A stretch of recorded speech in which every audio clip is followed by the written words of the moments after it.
Hi, this is Brian Venton with another opinion piece called The Optics of a Political Coup. I was sitting in the public gallery on Wednesday the 6th at the Townsville Ordinary Meeting of Council, but there was nothing ordinary about this meeting. It was the culmination of what may have been a carefully crafted political coup to dispose of a duly elected mayor. But most people, I suspect, missed the optics. It wasn't the cameras and reporters or the heightened security presence. It was something you could easily miss. Now let me explain.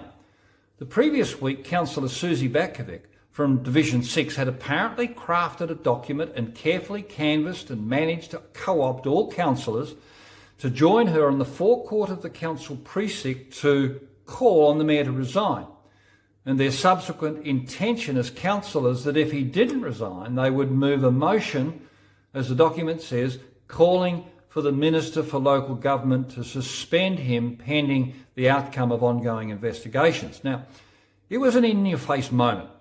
Do what we say or else. And the mainstream media loved the optic. Now, this was a serious escalation of events surrounding our city's mayor, and in my view, not some ad hoc spur-of-the-moment thing. This sort of action doesn't happen in a vacuum. The process has to be carefully thought through, with any document vetted and carefully worded. And I suggest this action has huge implications beyond what any of us could imagine. So here I was, sitting in the gallery waiting to see the unfolding spectacle. The mayor was noticeably absent though, and it was announced that he had taken leave of absence for health reasons, and the council voted to approve his leave request. But this is where the optics really became noticeable. Everyone expected Councillor Batkovic would initiate the move against the mayor, but no, she was silent. Instead, it was Councillor Brodie Phillips from Division 2 who pushed the green button.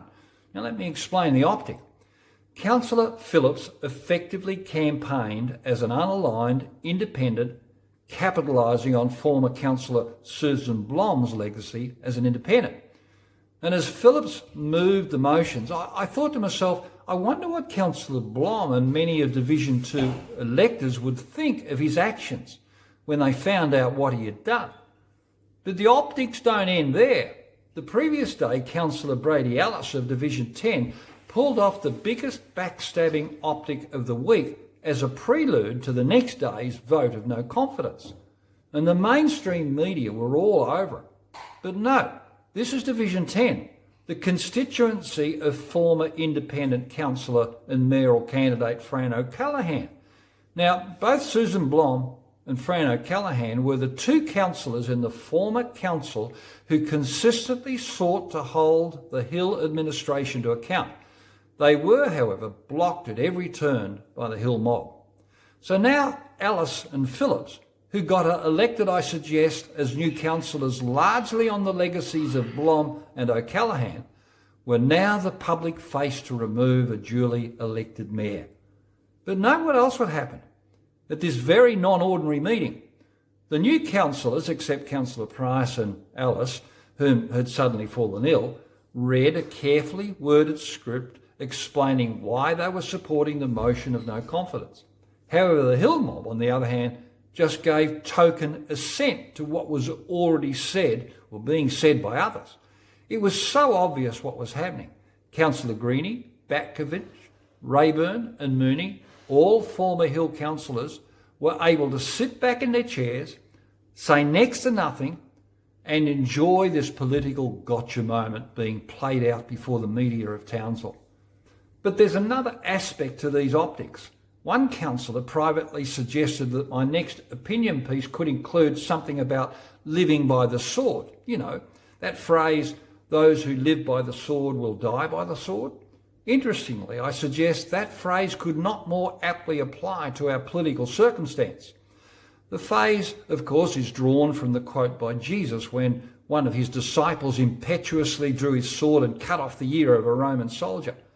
And Jesus said to Peter, "Put your sword back in its place, for all who draw the sword will die by the sword." Now, what Jesus was effectively saying is that our moral compass often shapes and guides our actions. A person living by the sword is someone making life decisions around this thing called the sword, or to put it another way, as one commentator suggests, Peter, in his impulsive act of cutting off the ear of the Roman soldier, was clearly responding without thinking. He was one man with a sword going up against a crowd with clubs and swords.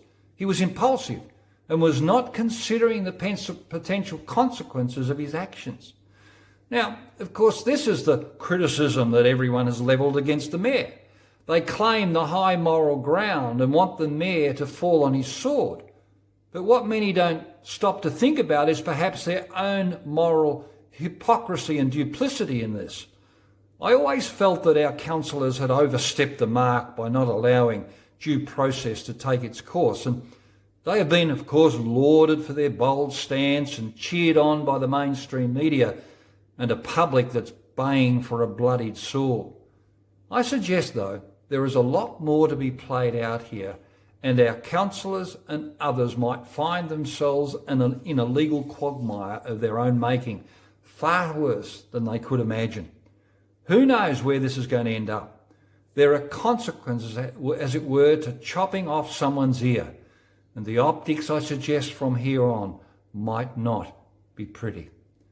Unexpectedly, though, we may find a few people fall on their own swords if it suddenly becomes apparent that their actions were ill-conceived.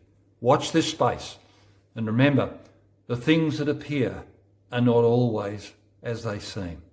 Thanks for watching, and we'll talk again another time. Bye.